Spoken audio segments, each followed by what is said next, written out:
Now, as they're flying these formations, it looks like they're pretty close. That's right, Joe. These aircraft throughout the entire display will be no further than around 3 metres from each other. These pilots are using visual cues to line up with the leader's aircraft to maintain perfect position.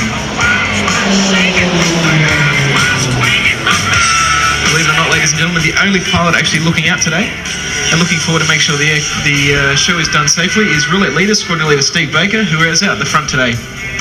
Every other pilot is doing nothing but looking directly at his aircraft to make sure that they are in perfect position.